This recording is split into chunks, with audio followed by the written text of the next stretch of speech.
சுற்றுலா தலமான புதுச்சேரி நகரத்திற்கு வார விடுமுறை நாட்களில் ஏராளமான பொதுமக்களும் சுற்றுலா பயணிகளும் வருவது வழக்கம். மேலும் சுற்றுலா பயணிகளை கவரும் விதமாக பல்வேறு நடவடிக்கைகளும் அரசு சார்பில் செயல்படுத்தப்பட்டு வரும் நிலையில் ஸ்மார்ட் சிட்டி திட்டத்தின் கீழ் கடற்கரை சாலை அருகே அமைந்துள்ள பாரதி பூங்காவில் ஸ்மார்ட் சிட்டி திட்டத்தின் கீழ் சுத்திகரிக்கப்பட்ட குடிநீர் குழாய் அமைக்கப்பட்டது. இந்த குடிநீர் சுத்திகரிப்பு டேங்கில் நகராட்சி மூலம் நீர் ஏற்றப்பட்டு சுற்றுலா பயணிகளின் வசதிக்காக இயக்கப்பட்டு வந்தது. ஆனால் தற்போது சுத்திகரிக்கப்பட்ட குடிநீர் குழாயில் நீர் ஏற்றாமல் முறையான பராமரிப்பின்றி காணப்படுகிறது. மேலும் தற்போது கோடைக்காலம் துவங்கிய நிலையில் விடுமுறை தினத்தையொட்டி பூங்காவிற்கு வரும் குழந்தைகளும் பொதுமக்களும் சுத்திகரிக்கப்பட்ட குடிநீர் குழாயில் நீர் வராததால் ஏமாற்றம் அடைந்தனர். எனவே இந்த குடிநீர் நிலையத்தை சீரமைத்து பொதுமக்களின் பயன்பாட்டிற்காக மீண்டும் இயக்க வேண்டும் என சுற்றுலா பயணிகளும் சமூக ஆர்வலர்களும் கோரிக்கை வைத்துள்ளனர்.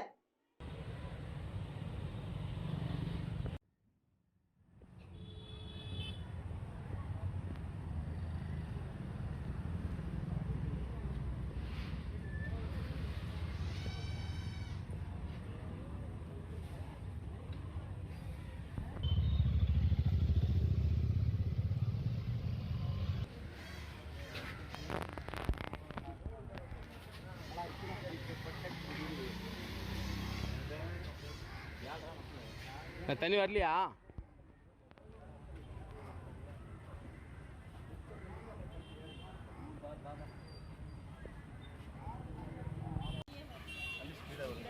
வரல.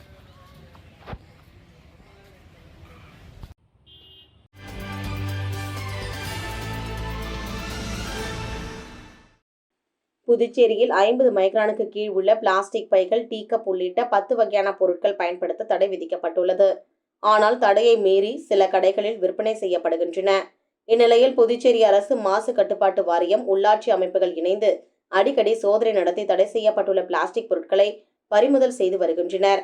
இவ்வாறு பறிமுதல் செய்யப்பட்ட பிளாஸ்டிக் பொருட்கள் மாசு கட்டுப்பாட்டு வாரியத்தில் சுமார் 5 டன் அளவுக்கு உள்ளது. இவற்றை மறுசுழற்சி செய்து சாலை அமைக்க சுற்றுச்சூழல் துறை முடிவு செய்தது. அதன்படி பறிமுதல் செய்யப்பட்ட பிளாஸ்டிக் பொருட்களை எந்திரத்தின் உதவியுடன் சிறு சிறு துகள்களாக மாற்றி தார் சாலை அமைக்கும் போது தாருடன் 10% கலந்து பயன்படுத்தப்படுகிறது. இந்நிலையில் நெல்லித்தோப்பு தொகுதி கருணாகரன் வீதியில் 4 மற்றும் 5வது குறுக்கு தெருக்களில் பிளாஸ்டிக் துகள்கள் கலந்து தார் சாலை அமைக்கும் பணி நடைபெற்றது. இரு தெருக்களிலும் 400 மீட்டர் தூரத்திற்கு பிளாஸ்டிக் சாலை அமைக்கப்பட்டது. இதனை மாசு கட்டுப்பாட்டு குழும உறுப்பினர் செயலர் ரமேஷ், புதுச்சேரி நகராட்சி உதவி பொறியாளர் சிவபாலன், இளநிலை பொறியாளர் குப்புசாமி மற்றும் அதிகாரிகள் ஆய்வு செய்தனர். இதேபோல் புதுச்சேரி நகர் முழுவதும் உள்புற சாலைகளில் பிளாஸ்டிக் தார் சாலை அமைக்க ஏற்பாடு செய்யப்பட்டுள்ளதாக அதிகாரிகள் தெரிவித்தனர்.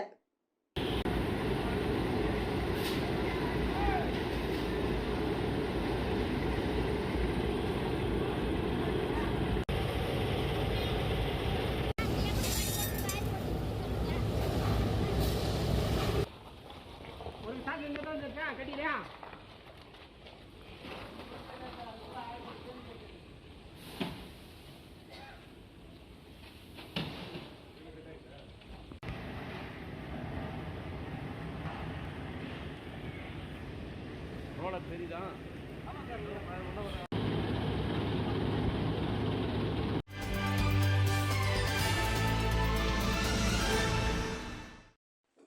புதுச்சேரியில் வழக்கமாக ஏப்ரல், மே மாதங்களில் வெயிலின் தாக்கம் அதிகமாக இருக்கும். ஆனால் இந்த ஆண்டு கடந்த பிப்ரவரி மாதம் முதலே கோடை வெயிலின் தாக்கம் தொடங்கிவிட்டது. மார்ச் மாதத்தில் கோடை வெயிலின் வெப்பம் அனலாக மாறியது. அதிலும் ஏப்ரல் மாதம் தொடங்கிய பின் கடந்த 20 நாட்களாக கடும் வெயில் பதிவானதுடன் வெப்ப காற்றும் வீசி வருகிறது. அக்னி வெயில் தொடக்கத்திற்கு முன்பே கடும் வெயில் வாட்டி வதைப்பதால் பகல் நேரங்களில் மக்கள் வீட்டிற்குள் முடங்கி உள்ளனர். புதுச்சேரியில் வெயிலின் அளவு 98.2 டிகிரியாக இருந்தது. கோடை வெயில் காரணமாக புதுச்சேரிக்கு வரும் சுற்றுலா பயணிகளின் எண்ணிக்கை குறைந்துள்ளது. புதுச்சேரியில் வெயிலின் அளவு நாளுக்கு நாள் அதிகரிக்க துவங்கிவிட்டது. இதனால் பகல் வேளையிலிருந்து மாலை வரை புதுச்சேரியின் முக்கிய சுற்றுலா தலமான கடற்கரை சாலை வெறிச்சோடி காணப்படுகிறது.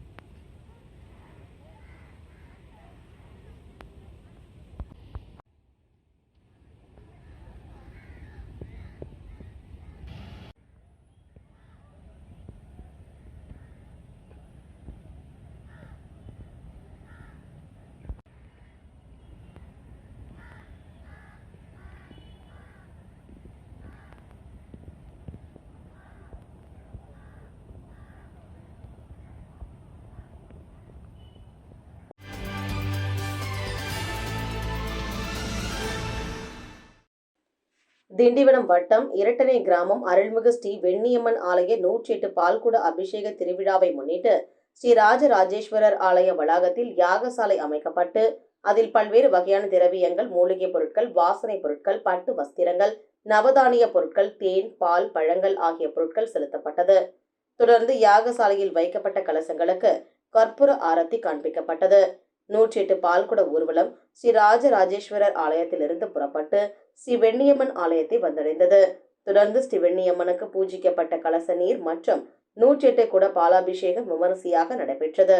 நிகழ்ச்சிக்கான ஏற்பாட்டினை இரட்டனை கிராம தேவதைகள் அறக்கட்டளை விழா குழுவினர் செய்திருந்தனர்.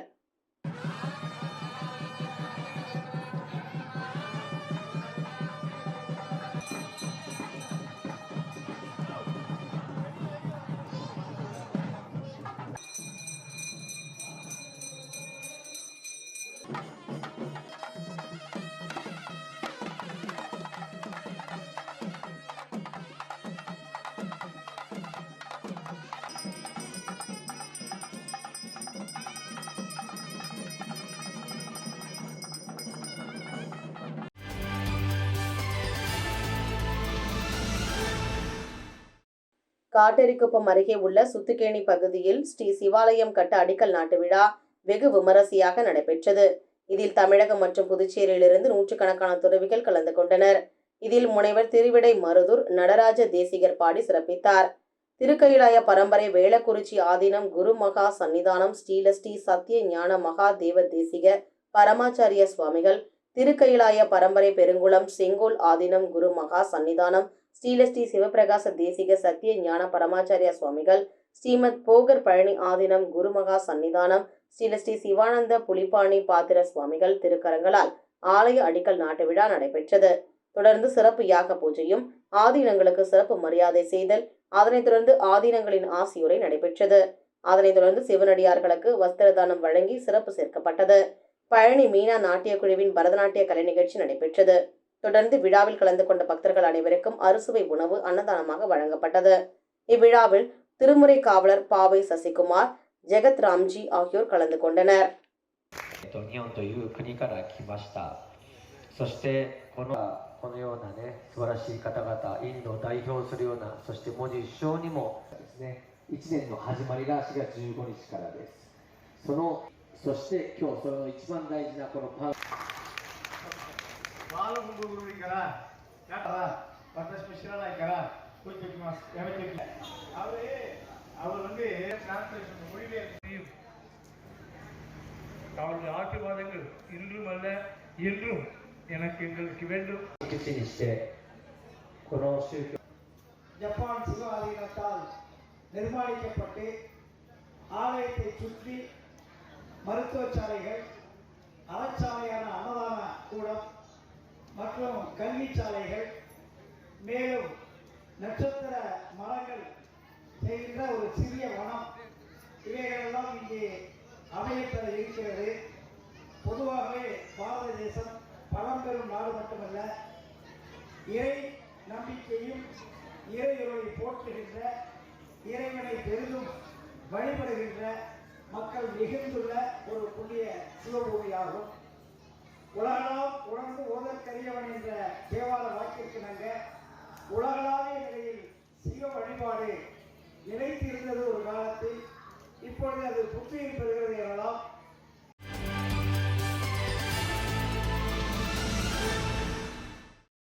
ஒதியம்பட்டு பகுதியில் அமைந்துள்ள ஸ்ரீ முத்துமாரியம்மன் கோவில் திருப்பணிக்கான அடிக்கல் நாட்டு விழா நடைபெற்றது. இதில் சட்டப்பேரவை எதிர்க்கட்சித் தலைவர் சிவா கலந்து கொண்டு பூமி பூஜை செய்து தொடங்கி வைத்தார். இந்நிகழ்ச்சியில் ஆலய நிர்வாக அதிகாரி பர்குணன், ஊர் முக்கியஸ்தர்கள் மாரிமுத்து, திருவேங்கடம், பெருமாள் உள்ளிட்ட ஊர் முக்கியஸ்தர்கள் மற்றும் ஊர் பொதுமக்கள் கலந்து கொண்டனர். தொடர்ந்து விழாவில் கலந்து கொண்ட பக்தர்கள் அனைவருக்கும் அன்னதானம் வழங்கப்பட்டது. நிகழ்ச்சிக்கான ஏற்பாட்டினை ஆலய நிர்வாக அதிகாரி பர்குணன் மற்றும் ஊர் பொதுமக்கள் செய்திருந்தனர்.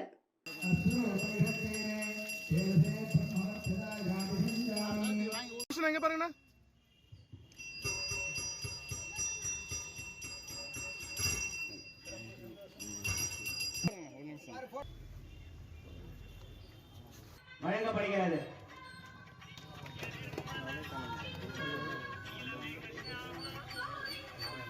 நாராயணமூர்த்தி அவர்களின் தலைமையில் 1,101 ரூபாய்.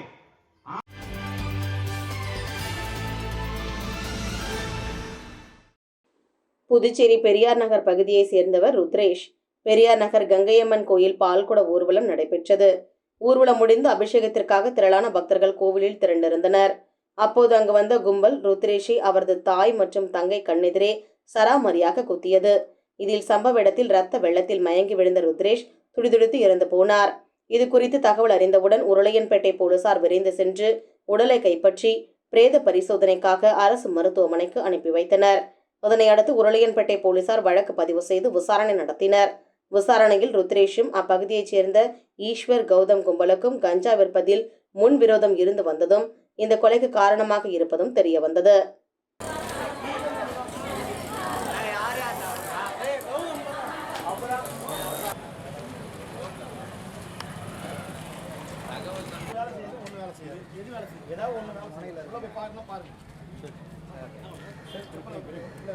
எங்க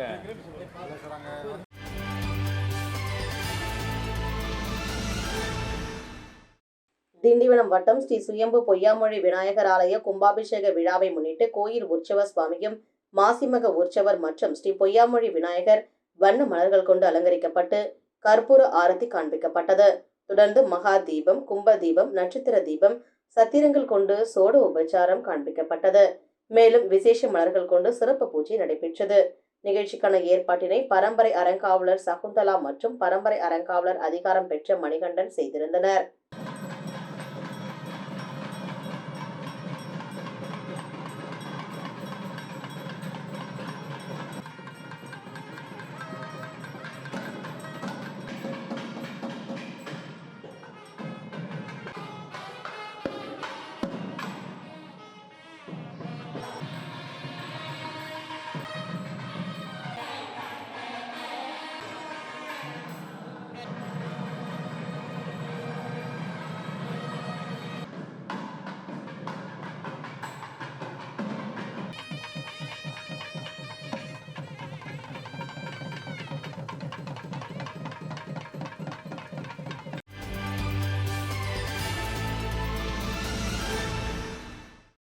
காமராஜர் நகர் தொகுதிக்கு உட்பட்ட செந்தாமரை நகர் பகுதியில் அமைந்துள்ள ஸ்ரீ விஜய கணபதி திருக்கோவிலில் 27ஆம் ஆண்டு நிறைவு விழாவை முன்னிட்டு அபிஷேகம், ஆராதனை நடைபெற்றது.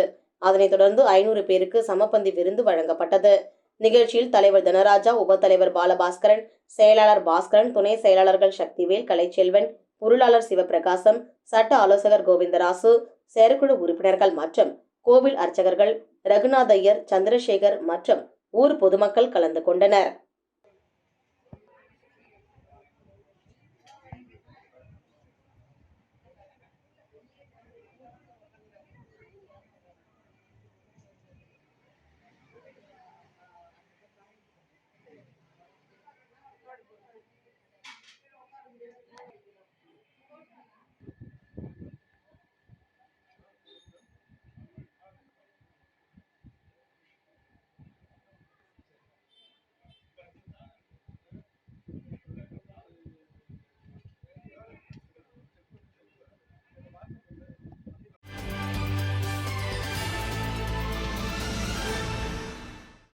ரெட்டியார்பாளையம் காவிரி நகர் ராஜராஜேஸ்வரி அம்மன் ஆலயத்தில் 20ஆம் ஆண்டு கும்பாபிஷேக விழா மற்றும் சித்ரா பௌர்ணமி விழா சிறப்பாக நடைபெற்றது. முன்னதாக ராஜராஜேஸ்வரி அம்மனுக்கு 108 வலம்புரி சங்காபிஷேகமும் தீபாராதனையும் நடைபெற்றது. விழாவில் கோவில் தலைவர் மற்றும் நிர்வாக குழுவினர், காவிரி நகர் நகரவாசிகள் கலந்து கொண்டு சாமி தரிசனம் செய்தனர்.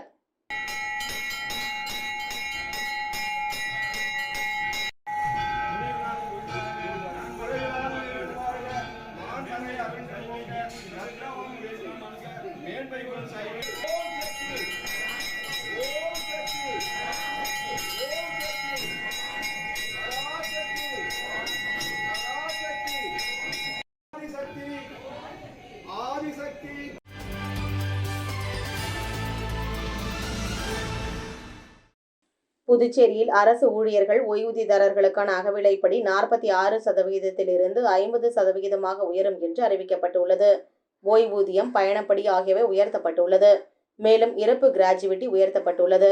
இவையெல்லாம் 25 விழுக்காடு வரை உயர்த்தப்பட்டுள்ளது. வீட்டு வாடகைப்படி 30% உயர்த்தப்பட்டுள்ளது. கீழ்நிலை பணியாளர்களுக்கு வீட்டு வாடகைப்படி 20-10% உயர்த்தப்பட்டுள்ளது.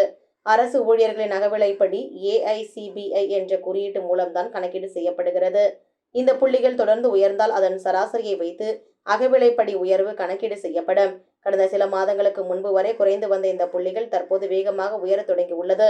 இந்த குறியீடு ஜனவரியில் 132.8 என்ற அளவில் இருந்தது. அதன் பின் ஏற்ற இறக்கமாக புள்ளிகள் சென்று கொண்டிருந்தன. அதாவது ஒரு புள்ளி ஏறுவது ஒரு புள்ளி இறங்குவது என்று ஏற்ற இறக்கமாக இருந்தது. கடந்த ஏப்ரல் மாதத்திலிருந்து புள்ளிகள் மீண்டும் வேகமாக உயரத் தொடங்கி உள்ளன. இதை அடிப்படையாக வைத்து தற்போது புதுச்சேரியில் அகவிலைப்படி உயர்த்தப்பட்டுள்ளது.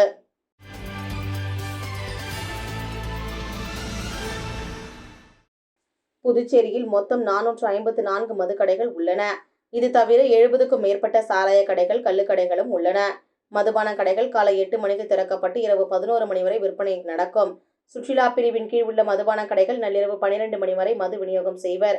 கடந்த மார்ச் 16ஆம் தேதி லோக்சபா தேர்தல் தேதி அறிவிக்கப்பட்டது. அன்று முதல் மதுபான கடைகள் இரவு 10 மணிக்கு மூட தேர்தல் துறை உத்தரவிட்டது. ஆனால் இரவு 9:30 மணிக்கு மதுபான கடைகள் மூடப்பட்டது. இதனால் வழக்கமான வியாபாரம் நடைபெறவில்லை என மதுபான கடை உரிமையாளர்கள் வருத்தம் தெரிவித்தனர். தேர்தல் ஓட்டுப்பதிவு கடந்த 19ஆம் தேதி முடிந்த நிலையில் மதுபான கடை விற்பனை நேரம் குறைப்பு ரத்து செய்யப்படவில்லை. புதுச்சேரி வருவாயில் மதுபான விற்பனை மூலம் கிடைக்கும் வரிக்கு தனி இடம் உண்டு. இதனால் மதுபான கடைகளின் விற்பனை நேரத்தை பழையபடி அறிவிக்கவும், தேர்தல் நேரத்தில் அறிவிக்கப்பட்ட நேர கட்டுப்பாட்டை வாபஸ் பெற தேர்தல் துறைக்கு கலால் துறை கோப்பு அனுப்பியுள்ளது. ஓரிரு நாட்களில் கோரிக்கை மீது பரிசீலனை செய்து அறிவிப்பு வெளியாக உள்ளது.